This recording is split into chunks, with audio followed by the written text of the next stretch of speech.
ba ng kabataan natin ngayon is parang masyado naman yata marami ang ating katanungan. Kaninong pera gagamitin? Nagkain Pondo ba na. ng gobyerno? Ngayon, mas Alam mo, Carlo, nandito na tayo sa punto na wala nang Ang atrasan. negative side of the Oh, house. pasensya na po sa negative side. Addiction. Yangs. Hindi po namin sinasabi na ito ang katapusan. Ito lamang po ang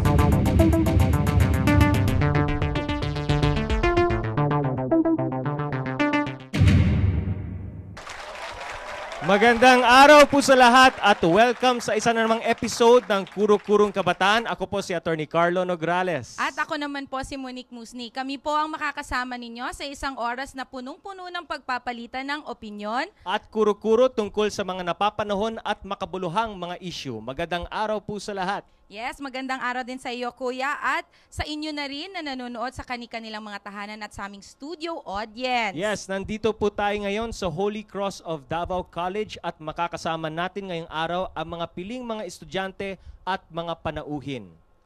Una, ipakilala muna natin ang ating mga tampok na debaters ngayong araw na ito. Sila po ay sina Kenny Lloyd L. Angon, isang second-year BS Ed student. Joel M. Accion, isang third-year political science student. At si Peter Tom O. Poliran, isang third-year BS Ed student. Welcome! Sila po ang nasa affirmative side at para sa negative side naman, kasama natin si Jean Claire Cornelio, isang fourth-year mass communication student. Si Karen Ray Pala, isang third-year economics major. At si Arvin Antonio Ortiz, isang fourth-year BSED student. At syempre, para mapagyaman sa ang ating talakayan, ipakilala naman natin ang ating mga piling mga panauhin. Kasama po natin ngayon sina Attorney Rene Alexis Villarente, isang NAMFREL spokesperson sa election of 2000 and 2004. University Registrar din po siya ng Ateneo de Davao University and Supervising Attorney ng Ateneo Legal Services Office. Our next guest, si Rafael Bermejo, isang anchor person ng Kalambuan Dalatanan sa DXAB 1296 kHz every Saturday 4 to 5 p.m. And our third guest, si Virgilio Bermudez, isang publisher and editor-in-chief ng Mindanao Insider with 20 years of journalistic experience as editor dito sa Davao City. Welcome po sa lahat. Welcome! O ano, Kuya, wag na nating patagalin. Ano bang pag-uusapan natin ngayon? Well, panoorin natin ito. Roll VTR. Si Juan na laging laman ng mga pahayagan, pinag-uusapan sa lawak ng internet, paksa ng mga ulat sa radyo at telebisyon, ay hindi na magmimistulang pipit-bingi. Sa nalalapit na panahon, si Juan ay bibigyan na ng karapatang tugunan ang mga batikos at mga paratang na ipinupukol sa kanya. Yan ay kung isa sa batas ang panukalang right of reply na dinidinig ngayon kapwa sa mababa at mataas na kapulungan. Ang naturang panukala ay magbibigay karapatan sa sinumang personalidad na sagutin ang mga bagay na nailalathala ukol sa kanya. Saklaw ng right of reply bill ang mga pahayagan, magazine, himpilan ng radyo at telebisyon, mga websites at iba't ibang anyo ng pagpapahayag na bibili man o malayang ipinamamahagi. Tuwirang inilalahad sa panukala na ang reply o sagot ay dapat lumabas sa parehong pahina at kailangang magkasing haba o kaya ay i-ere sa mismo programa maging ito man ay nasa radyo, telebisyon o website. Napapabilang din sa loob ng right of reply bill ang mga katumbas na kaparusahan at multa, oras na ito ay malabag. Sa paglabas ng panukalang right of reply, hindi na kagulat-gulat ang pag-alma ng mga mamamahayag sa naturang panukala.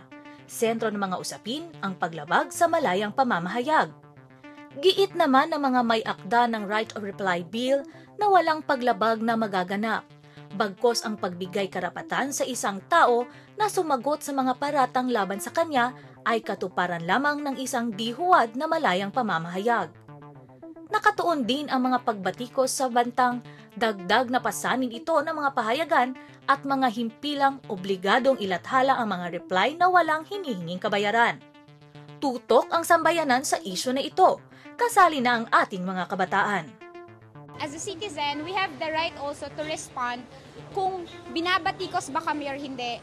Wala namang masama sa right of reply bill eh. It's against the Constitution, Article 3, Section 4. For me is agree ko. Meron mga politician o sino mga tao na binabatikos, kailangan talaga malaman natin kung ano talaga yung totoo. Hindi siya talaga kailangan kasi 'di ba yung mga nagre-reply naman ng mga politician, 'di ba gumagamit naman sila ng mga press cons. For now, it is still vague, diba? So there should be that forum or education for those people so that it is for the public to know what really is it all about.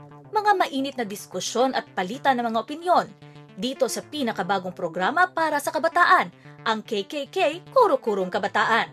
Right of Reply Bill. Ano ang pananaw ng mga kabataan dito?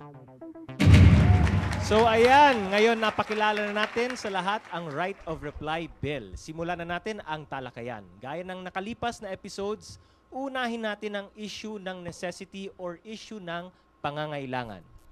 Pakinggan natin ang unang speaker ng affirmative side. Magandang umaga mga kaibigan. We in the affirmative side firmly and strongly believe that the Congress shall pass the Right of Reply Bill. Pero bago ako dumako sa mga mabibigat at malalamang punto kung bakit mahalaga na ito'y may pasa, nais kong munang ilahad ang kahulugan ng mga importanteng mga salita o mga datos ng proposyong aking inihayag. Una, ayon sa Merriam's Dictionary, the verb to pass means to secure the approval of a certain authority. The word bill naman is a draft of a proposed law presented for approval in a legislative body. Ang Right of Reply Bill ay mayroong dalawang bersyon. Una ay ang Senate Bill number 2150 at ang House Bill number 3306 na parehong acts granting the right of reply and providing penalties in violation hereof. Ngayon, dumako na tayo sa mga napaka-importanteng kadahilanan kung bakit mahalagang may pasa ang bill na ito. Nais ko pong magsimula sa pahayag ng principal author ng Senate Bill 2150 na si Minority Floor Leader Aquilino Pimentel Jr. Ayon sa kanya, if the press has the right to offend and to mortify, the people should have the right to reply.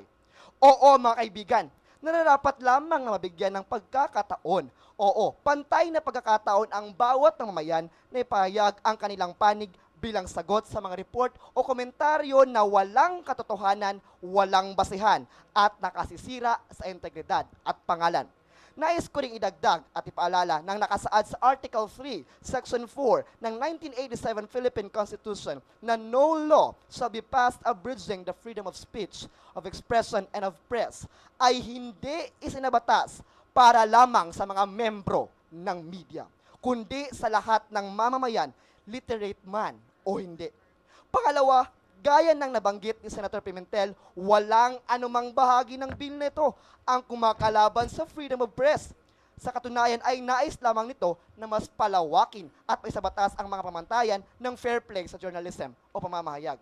Pangatlo, hindi rin maikakaila na merong mga napapariwarang irresponsableng mamamahayag na di mapigilan ang kanilang mala-armalite na mga bibig sa pagsasabi ng mga di makatotohanang balita. Narito nga ang isang komentaryo ng isang vlogger sa isang site sa internet. Ayon sa kanya, I heard one radio commentator in Cebu who strongly opposed the bill. He claimed that the bill will curtail his freedom of expression. But many affected parties of his commentaries prefer not to reply on his commentaries because of fear of being attacked again. Isn't the commentator himself curtail the freedom of affected individuals to reply? Ika nga yun, di ba, mga kaibigan? At panguli, naisipayag ng manunulat ng bill na ito na walang dapat ikatakot ang mga membro ng media. Pero na lamang kung ikaw mismo, alam mong ikaw ay may ginagawang kabulustugan at sadyang di kaaya-aya sa mata ng atenga ni numan. Kaya kung alam mong tatamaan ka, abay ngayon, umilag ka na. Maraming salamat po. Salamat sa affirmative side. At ika nga sa affirmative side, the power to mortify, dapat may equal power to reply. At ang Constitution protects both media and non-media, kaya dapat bigyan natin ng pantay na pagkakataon ang lahat na mag-reply, palawakin natin, at hanapan natin ng fair play ang lahat. And of course, this is pang check and balance sa irresponsible journalism kuno. Okay, so ngayon pakinggan naman po natin ang negative side. Magandang araw po sa lahat. Magandang araw po sa lahat. Bilang unang tagapagsalita, ako po ay tumututol sa pagpasa ng Right of Reply Bill sa Kongreso.